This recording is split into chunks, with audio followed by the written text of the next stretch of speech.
Blue Coal presents The Shadow, the man of mystery who strikes terror in the very souls of sharpsters, lawbreakers, and criminals.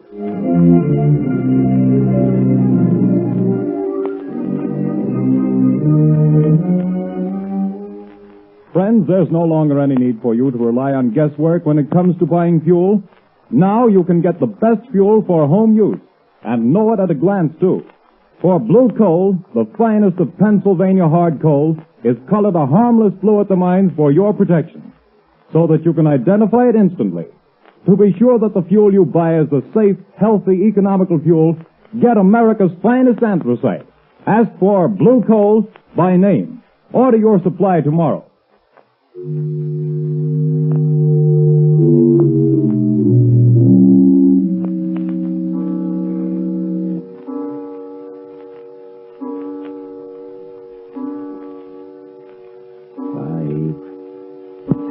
Arthur, don't. 7, Please.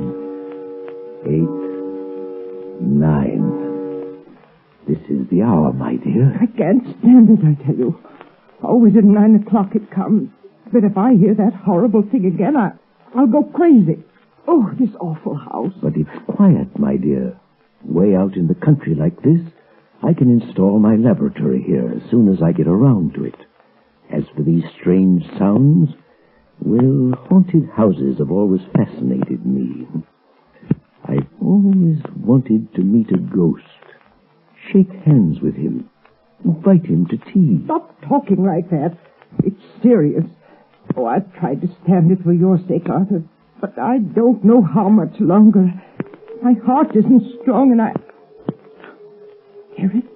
But that's only the wind, isn't it? No. It always starts like that. You know it does. Don't move. Listen. Arthur, it's coming. It's coming. It's coming. A ghost, eh? Well, we'll see. I'll meet him this time. I'll meet him halfway, too. Stop! Stop! Come.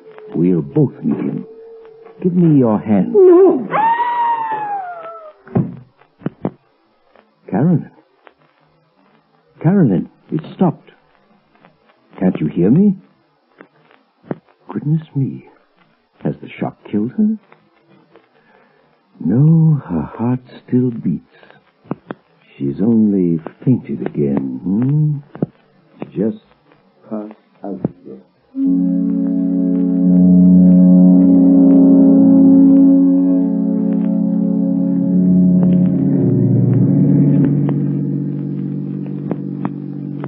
Turn the next corner, Lamont. It's that big house set on the hill. May I ask, Margot, the reason for this late call on Carolyn Sneed? Well, I'd like to know what's the matter with the poor woman. I got an awful shock when I saw her in town last week. She looks positively haggard. I never saw such a change come over a person. Married life may not agree with her. She was a spinster for close to 40 years, wasn't she? I know, but I think she was foolish. Carolyn has nearly $1 million in her own name. She didn't have to marry. Yes, but right now I'm not the shadow. Remember, I'm just your patient chauffeur, darling. Lamont Cranston, in need of a rest from my famous mystery man role. That last adventure took a lot out of me, you know. Well, a marriage problem is hardly as... Seriously, though.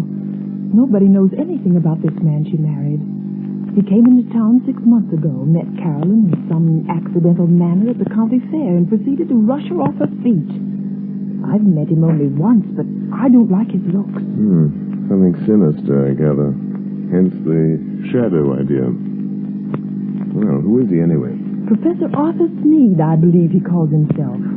He has a small office in town where he's supposed to be working on inventions or something. Well, here we are. Usually pretty level-headed, Margot, but don't let your aversion for this man we're seeing be too apparent.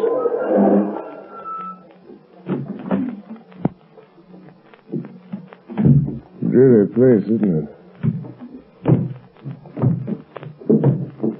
I don't see any bell. I guess you're supposed to use the knocker.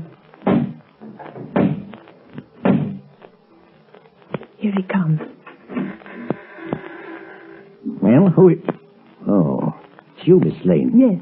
Good evening, Professor Sneed. I hope we aren't too late. Too late? Too late for what? Why, I phoned Carolyn that we'd drop in just to say hello. Well, she didn't tell me. Carolyn isn't feeling well at the moment. I'm sorry. Good night. Oh, but please, I only want to see her for a moment. That is, unless it's something really serious. Well, it isn't as serious as she pretends to think it is, but, well, come in. Thank you.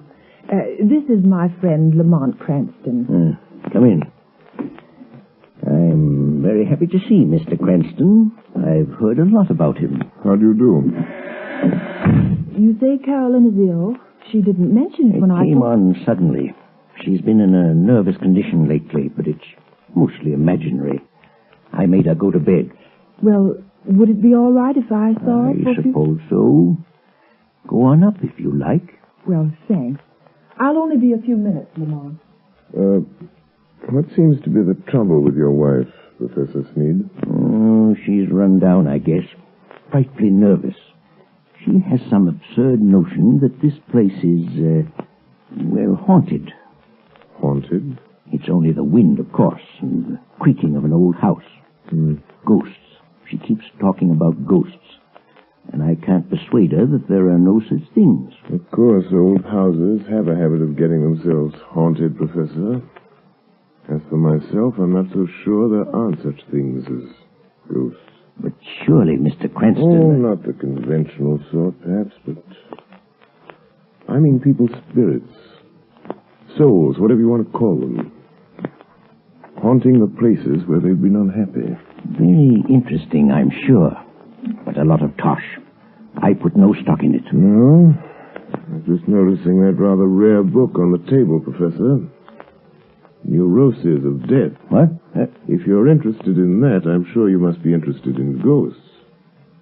I understand its morbid analysis of the factors of violent death are quite interesting. What do you know about it? Oh, I read all sorts of things, Professor. Professor Sneed. Oh, yes, Miss Lane? Carolyn wants her sedative. Oh, yes. I'll go up and give it to her. Did you find her comfortable, Miss Lane? Well, I think Carolyn is seriously ill. Yes, but more nerves than anything. Excuse me just a moment, won't you? Lamont, there's something wrong here. I was afraid there was. I don't know what it is, but it's something terrible. What's the matter with Carolyn? Well, she hardly recognized me, and she talks like one in a trance, as though she were in the grip of some deadly fear. When I suggested sending the doctor over, she shook her head, but I'm going to just the same. I can't help feeling it's that man, her husband. Yes, he isn't very pleasant, is he? His skin has an odd pallor. You see it on men who spent some time in prison. There are many little traits of his behavior that interest me as a psychologist. A remarkable man. But you don't know... I don't know. But I think we'll investigate this more or less formally, Margot. I'll visit the professor tomorrow at his office in town. If there are ghosts involved here, perhaps the shadow can bring them to light.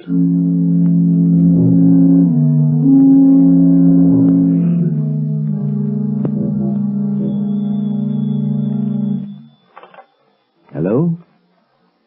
Yes, Carolyn. Well, don't worry, my dear. I'll leave the office here at 5 and I'll be home before 6.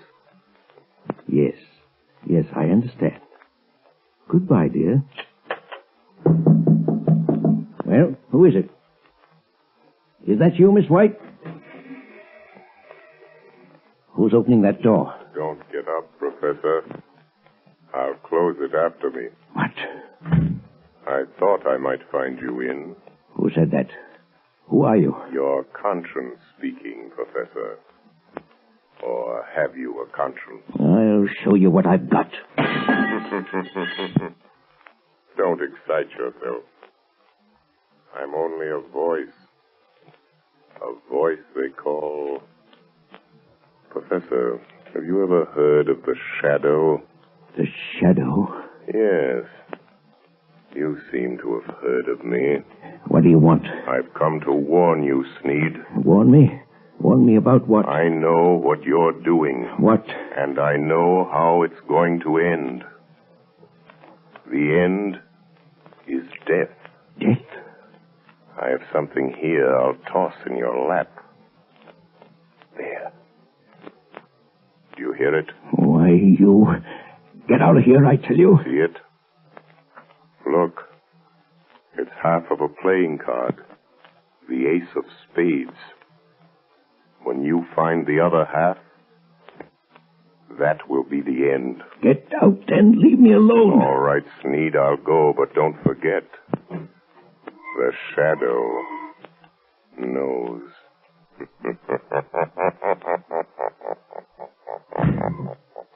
Trying to frighten me with his tricks. Oh, coming back, are you?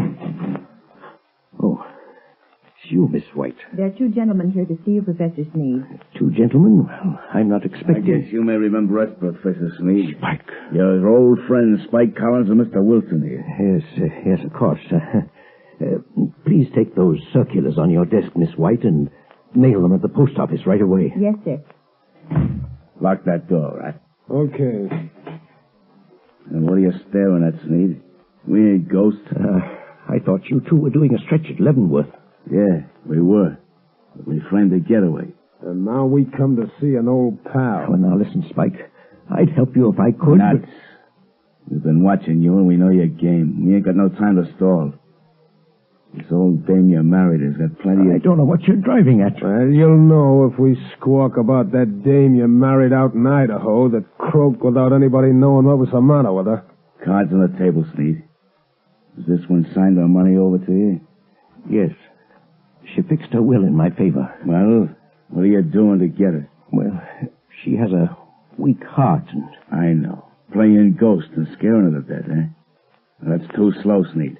I got a better scheme. We break into the house, stage a burglary, see? In a scuffle, the old dame gets shot, dead.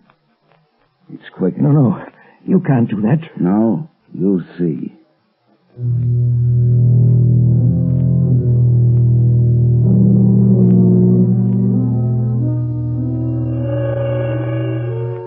Spike Collins. Spike Collins. Wake up. Spike Collins. What? Who's that? Just a voice, Collins. The voice of your own thoughts, coming to warn you.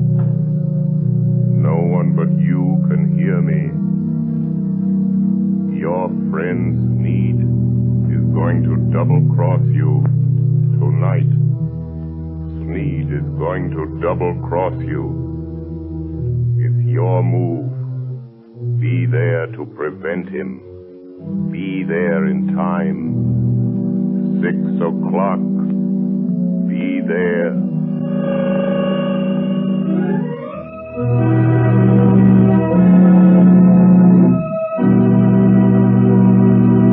The Shadow will return in just a few moments.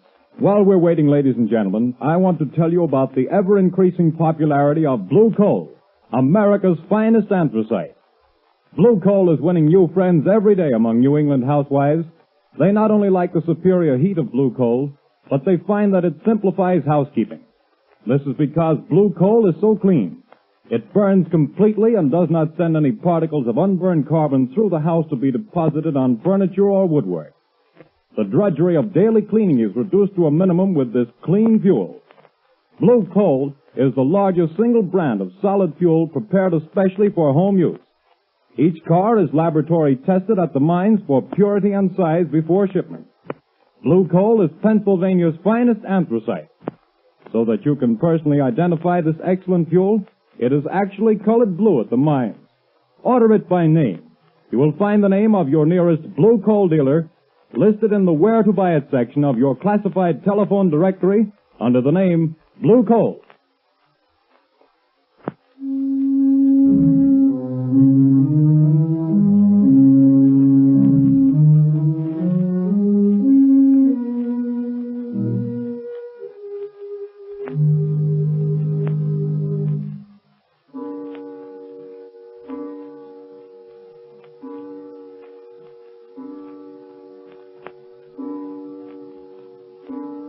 Are you comfortable in that chair, Carolyn? Yes, thank you, Margot, dear.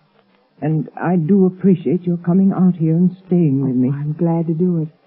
But it's 6 o'clock. Your husband ought to be coming home pretty soon, shouldn't he? He phoned just before you got here and said he was starting. He seemed very agitated. Oh, he's a strange, unaccountable man sometimes. There are things about him I don't seem to understand. Yes, I know, dear. He has the car, I suppose? Yes, he's driving. He's probably on his way now. I've got to think. I've got to think of something. I know. We leave town. You're driving rather recklessly, Sneed. You again. I'm going to haunt you. Try to forget that I'm here in the rear seat. If it annoys you. No, don't look under the seat. If I could only see you, get my hands on you, I'd show you how much it annoys me. Shut up. I'm the voice of your conscience, Sneed. Perhaps you have a conscience. After all, I could choke that voice down your throat without any trouble to my conscience. if you only had the power of second sight, you could see me. That's an invaluable gift, Sneed. Being able to see things that other men can't. Some people call it mental telepathy.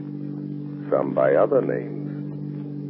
Remember, I can see the pictures you make in your mind.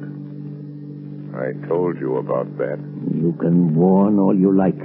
That's not evidence. Not in court. A lot of wild guesses that don't mean anything. Well, doesn't it frighten you a little, Sneed? I simply will you not to see me, and you don't. Careful. There's a truck coming down the road. Better sound your horn. Good Lord, the fool's taking up the whole road. It's going to hit you. Look out. It's gone. There wasn't any truck there. No. I willed you to see it. And you saw it. No truck at all. Just hypnotism. Gosh, I'm having hallucinations. But that's the way to dispel hallucinations. Drive straight through them. Be careful. We're near your house. And this old mill road is tricky. What about it? Look, Sneed. There's a man in the road ahead of you. There is, eh? Really? Why, it looks like one of your two pals that called on you today. I knew he would be here, Sneed. Really? You're going to hit him if you don't watch out. More of your hallucinations. You think that I'll believe you again, don't you? Well, I won't. Look out. I hit him. This time, it was no hallucination, Sneed. He was in front of you.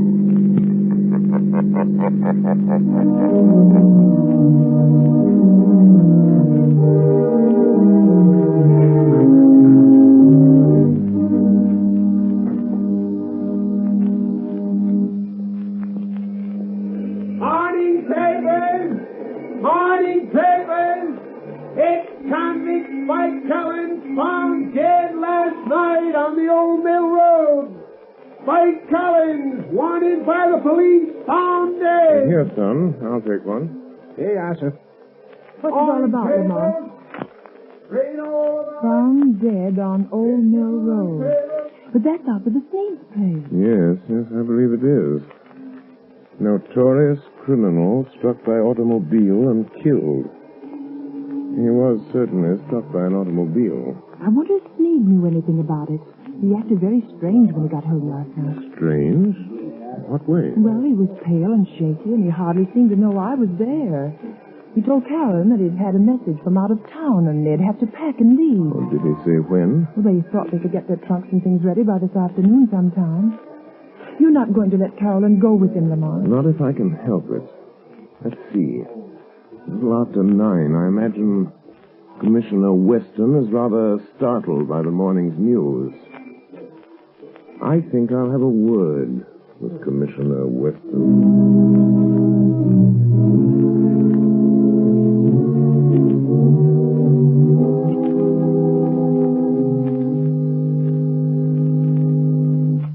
Weston. They're sending Collins' body into the morgue. You went out there this morning and checked all details, Captain? Yes, sir, I did. And whoever hit him certainly smashed him up good.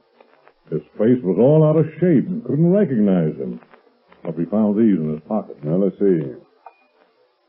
A letter from his girl out west, looks like. Insurance policy. Library card of Leavenworth Penitentiary. And this ring, sir, that Collins always wore, with the figure 8 on it. Oh, yes. Well, it's a good job done, whoever did it. Tag that stuff and file it. Yes, sir. Let me know when the wagon gets here. Yes, sir. Police Department, Commissioner Weston speaking. Good morning, Commissioner. This is your good friend, the Shadow. Oh, yeah? Well, what the blazes do you want? To be of a little assistance, as usual. Yes, I see. I'm getting tired of this rigmarole, though heaven knows things happen when you phone. And what's the assistance today? Why didn't you investigate the ghost that haunts Sneed House, Commissioner, on the old Mill Road? Well, you missed up on that one, Mr. Shadow. I don't put much stock in ghosts, but we went out there and checked up, searched the house. There's no evidence. No. Go again today, Commissioner. And this time, I think you'll get your evidence.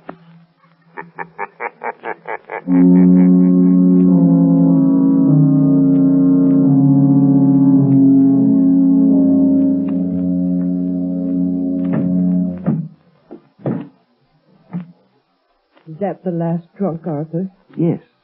The expressman won't be here until 4. Another hour yet. Why don't you go up and lie down a while, Caroline, Yes, I will. I'll try to sleep a little now that it's daylight. You told the milkman we wanted to pay him. He's coming back before we leave. Good. Well, that must be him now at the back door. Get back. Get back. What's the matter, Sneed? Think you're seeing a ghost? Stop. Don't come near me. Nuts. Snap out of it, will you? This is me, Spike Collins. You? Alive? It wasn't me you hit with your car last night on that back road. Well, I guess you wish it had been, huh? Who was it then? It was Rat Wilson. Fool got half pickled trying to get up his nerve for the job.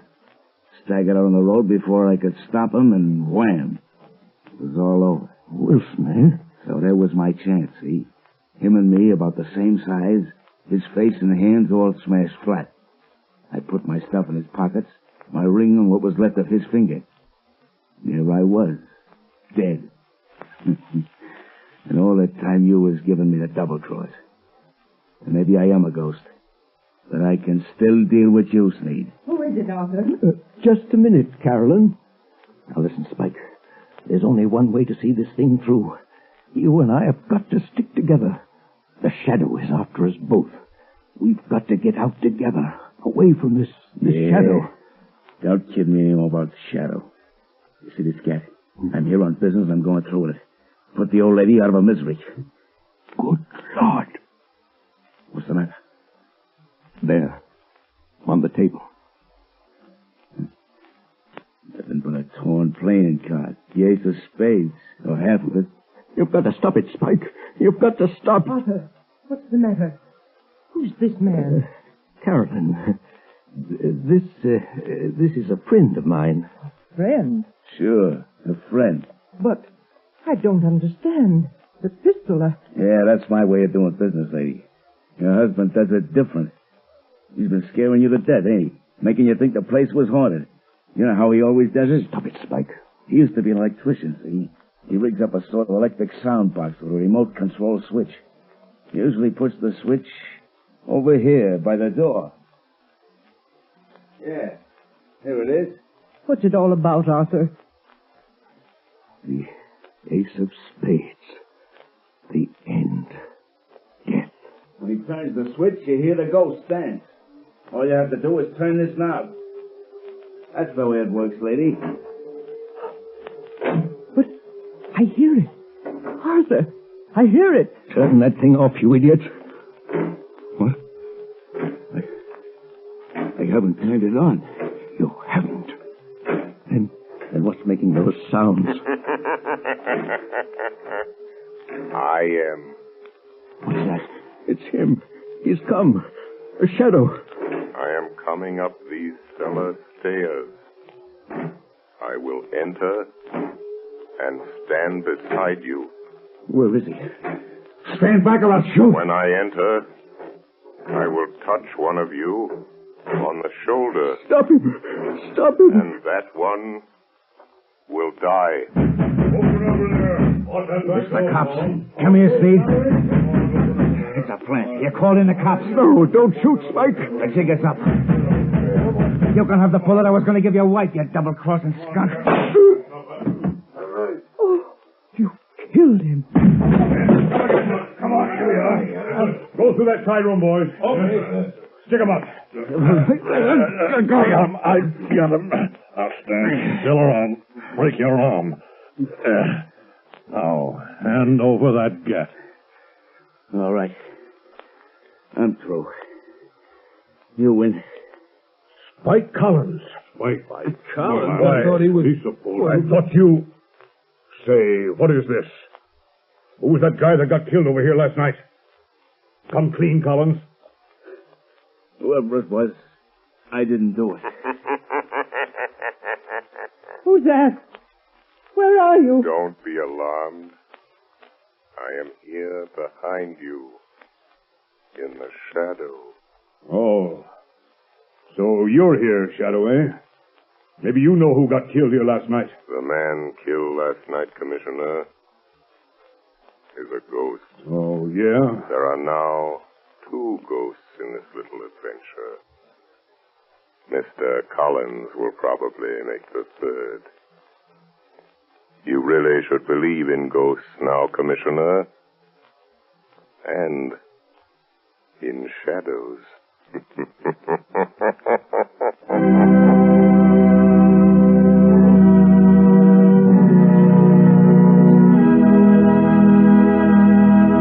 And now, before today's adventure with the Shadow comes to a close, John Barclay, Blue Coal's own heating expert, is here to give us another of his practical talks on automatic heating. Ladies and gentlemen, Mr. Barclay. Good evening, friends. In former Sunday night talks of mine, I've shown you the importance of having the temperature of the home properly controlled with the Blue Coal automatic heat regulator. That is, in terms of health and convenience. Now, tonight, I'm going to give a 3rd important reason for automatic heating: economy. Most authorities will tell you that the proper degree of heat in the home is 70 degrees.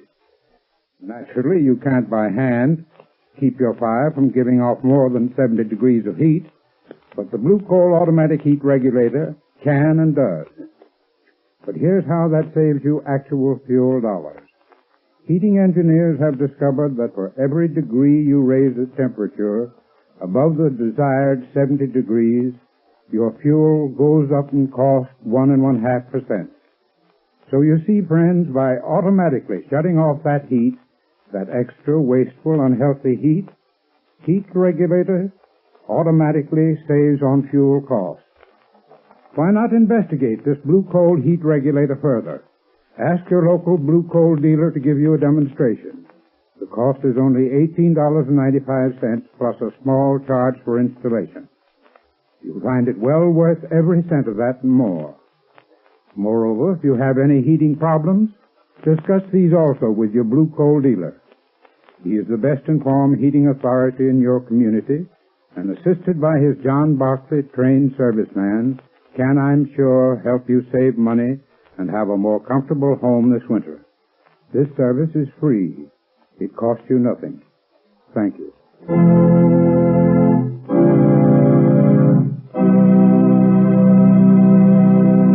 The Shadow adventure you have just heard is copyrighted by the Shadow magazine. The characters in this story are entirely fictitious. Any similarity to persons living or dead is purely coincidental.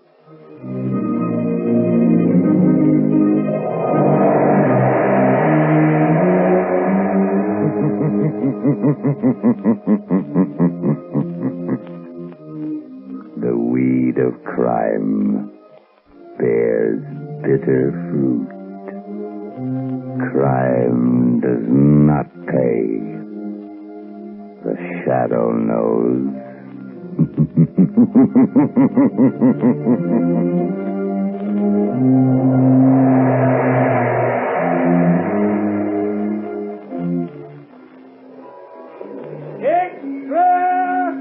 Extra!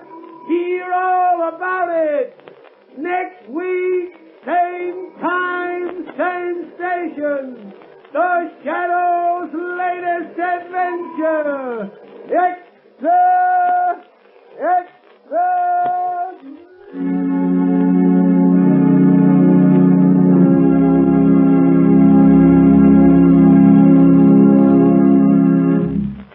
Your announcer, Arthur Whiteside.